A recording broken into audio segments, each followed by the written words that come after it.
Ini 5 poin tapi panjang banget. Mau panjangnya panjang banget tapi untuk mempersingkat waktu memang waktunya nggak banyak. Jadi saya banyak kok sampai subuh kita kan. Sekarang sahur kalau gitu. Saya singkat aja. Yang penting poin-poinnya ini sudah saya berikan. Nomor 1, kualitas bahan atau player. Yang dimaksud kualitas bahan atau player ya jelas burung yang kita miliki ini ya kualitasnya seperti apa. Jadi mau digimanain, mau obat-obatannya mau semuanya dipakai, kalau memang kualitasnya nggak memadai ya nggak akan bisa. Kita nggak akan bisa merubah burung iwir-iwir yang di pasar yang memang benar-benar murni iwir-iwir menjadi burung yang spektakuler hanya dengan bermodalkan obat-obatan. Kalau obat-obatan itu memang fungsinya suplemen yang ada itu untuk meningkatkan performance burung menjadi 100% atau lebih dari 100%. Itu nanti dibahas di sesi kualitas rawatan. Ya, untuk kualitas bahan saya rasa paham semua. Untuk kualitas bahan yang menentukan adalah ini burung dari mana, diperolehnya atau diciptakan dengan cara apa, dari peternak mana, kualitas rabaannya berarti fenotipnya dan genetiknya seperti apa. Kalau memang kita beli burung yang udah juara, seberapa hebat konsistensinya. Jadi nanti kita nyambung di sesi breeding setelah ini ya. Jadi saya beritahukan dulu bahwa di kualitas bahan atau player, untuk pengalaman pribadi saya sendiri, saya itu lebih percaya rabaan ketimbang yang terlihat di lapangan. Karena yang terlihat di lapangan yang memang perlu. Misal ada burung juara baru sekali itu aja, ini sering terjadi. Jadi ketika suatu tim memutuskan untuk membeli burung juara, katakanlah burungnya namanya A, itu ketika dibeli tahu-tahu berhenti karir. Ini bukan salah burungnya, bukan salah siapanya. Memang terkadang ada burung yang memang di luar dari faktor ini, memang faktor X ya, yang namanya rezeki itu yang susah. Jadi kadang ada hoki-hokian. Saya nggak suka burung seperti itu karena memang nunggu juaranya lagi lama. Jadi burung yang saya cari, yang saya butuhkan adalah burung yang konsisten, karena untuk menunggu juaranya lagi nggak lama. Minimal kalau nggak juara dia tetap memberikan performance terbaiknya. Karena kalau juara memang kaitannya ada faktor X yang saya tadi bilang. Jadi bicara tentang fenotip dan genetik nanti kita bahas lebih dalam di sesi breeding. Untuk fenotip dan genetik ini sebuah kesatuan yang tidak bisa dipisahkan. Jadi fenotip adalah kemampuan. Kalau genetik kita bicara dengan kemauan. Ini saya sering ambil untuk membantu berpikir dengan logika agar mudah. Tahu MotoGP pasti tahu semua. Rossi pasti tahu. Motor yang dinaiki Rossi yang terakhir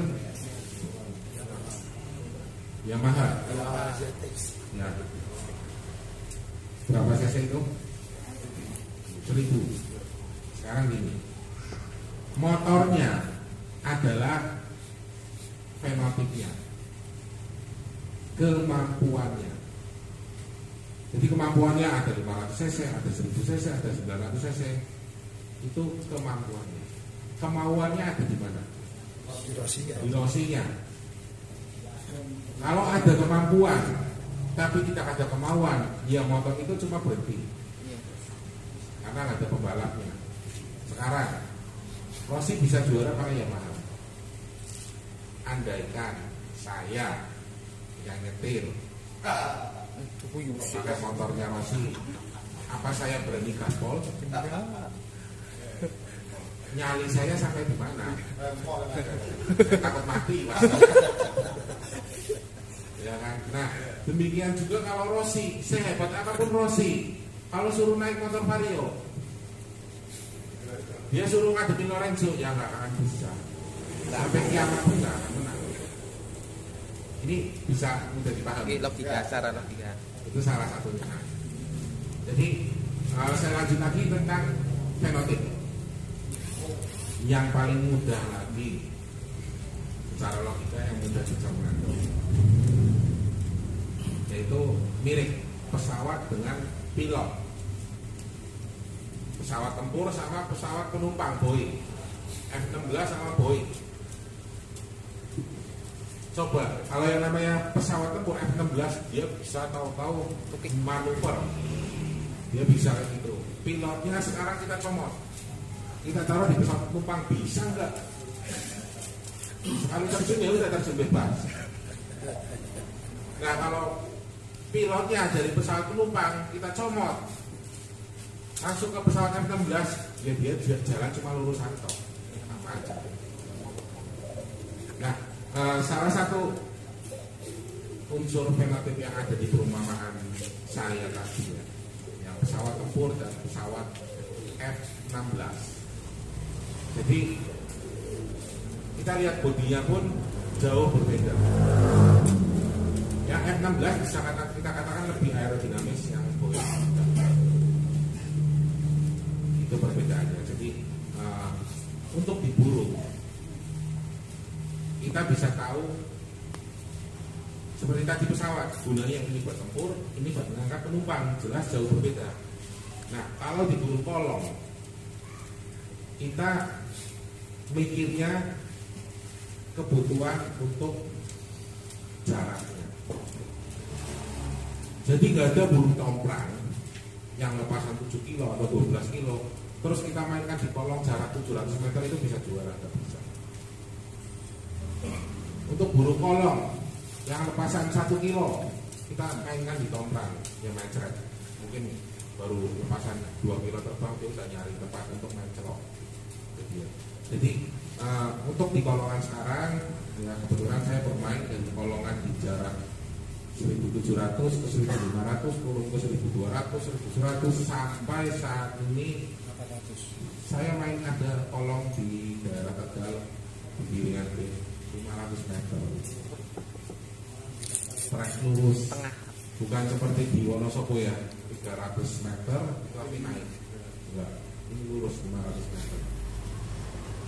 Itu memang waktu awalnya memang saya nggak mampu untuk bermain di situ, memang dulunya jelas jauh berbeda. Untuk 1500 ke 1200 masih oke. Pegangannya seperti ini, berarti fenotipnya seperti ini, bentuknya seperti ini. Untuk kita main lagi ke level 1000 udah ada sedikit perbedaan. Kita main di 800 udah jauh berbeda dengan yang lepasan 1500, 1700 udah beda sekali. Jadi memang ada, karena burung itu punya nyawa, punya otak. Ada burung yang bisa bermain di jarak 800, 1000, 1200, 1500. Ada, tapi 1 banding sekian puluh ribu ekor. Jadi itu nggak bisa kita bicarakan ya. Ada faktor tertentu yang memang skillnya dia dalam otaknya dia itu yang mampu mendukung permainan. Jadi bukan di fenotipnya. Jadi seperti itu gambaran mengenai fenotip dan genetik secara ringan aja, karena kita di sesi ini kita nggak bahas tentang breeding. Untuk selanjutnya di kualitas rawatan, ini kebetulan ada di sini salah seorang pelatih karate. Jadi terbiasa menangani atlet.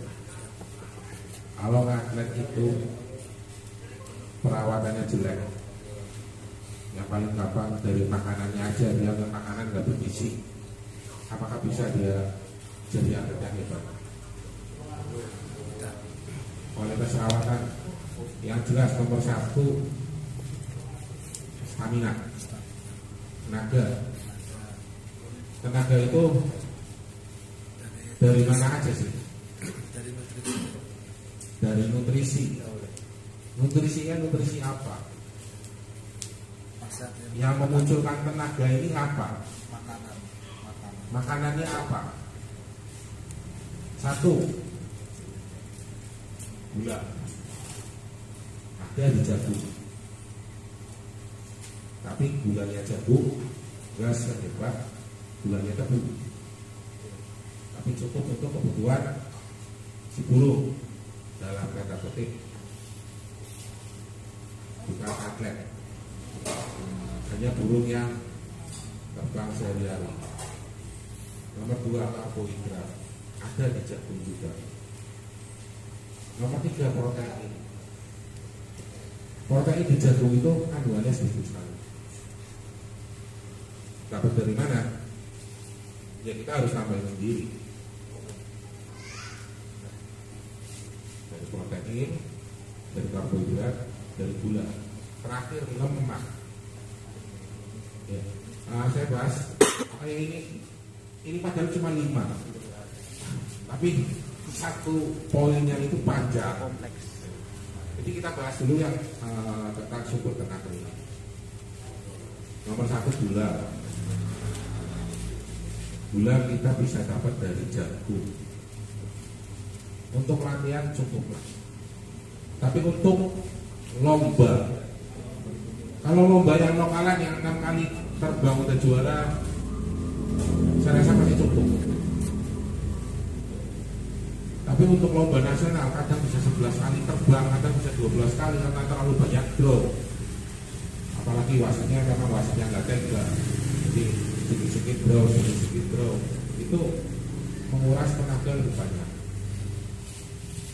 Jadi untuk sekali lagi saya di sini, makanya saya nggak bawa produk-produk baron ya, karena saya nggak mau nanti di sini saya dibilang tukang obat.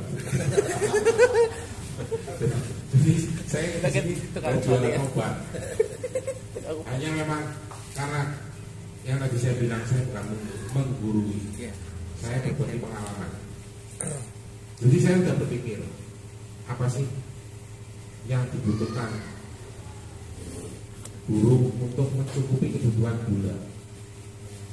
Nah, kebetulan memang pakarnya suplemen dalam dunia burung, yaitu Verserage Europa. Dia ada yang namanya dextrotonin. Dextrotonin itu dari senyawa gula dextrosa. Lalu ada beta ribolin. Ada yang pernah coba ribolin kan?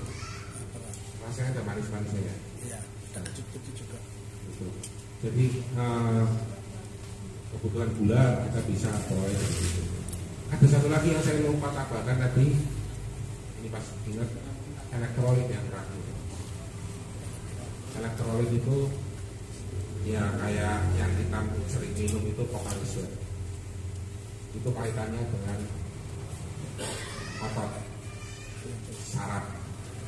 Karena di tubuh setiap makhluk hidup itu memerlukan listrik. Jadi itu kita bahas 1 yang gula sudah selesai. Kita bahas karbohidrat dari jagung. Apakah dari jagung aja? Jagung dengan karbohidrat kandungannya sekian, tapi dengan biji jagung yang volumenya cukup besar, dia mengisi tembolok sudah penuh, itu biasanya kurang cukup. Beras sebenarnya karbohidrat paling tinggi, tapi beras juga memberikan gula kadang-kadang terlalu tinggi. Makanya kalau orang yang diabetes itu tidak boleh makan nasi terlalu banyak karena gulanya sangat tinggi. Gitu. Jadi salah satu bahan makanan yang bisa kita jadikan pelengkap untuk menambahkan kebutuhan karbohidrat itu ada pada kenarisin atau millet, tapi saya lebih suka kenarisin karena kenarisin kandungan lemaknya lebih sedikit daripada millet, kandungan proteinnya sama milletnya ini lebih bagus di kenarisin. Tapi jangan lupa itu ada kandungan lemak. Kalau burung terlalu banyak millet atau kenarisin, ya ketemukan nggak masalah kalau selama di masa mengerang itu nanti kita selanjutnya. Jadi untuk kebutuhan karbohidrat teman-teman saya rasa sudah paham. Kita langsung lagi tadi ke cara protein dulu, protein karena ini banyak kompleks sekali nanti. Untuk protein ini agak menyambung sama elektrolit, maka kita bahas dulu yang lemak. Lemak ini perlu sebagai cadangan tenaga yang terakhir ketika semuanya sudah habis. Jadi dari gula, karbohidrat, protein semuanya sudah habis dipakai, itu masih ada lemak yang bisa menjadi cadangan energi. Itu mungkin yang sekolahnya nggak sering bolos masih tahu. Jadi untuk lemak itu ya seperti itu gunanya.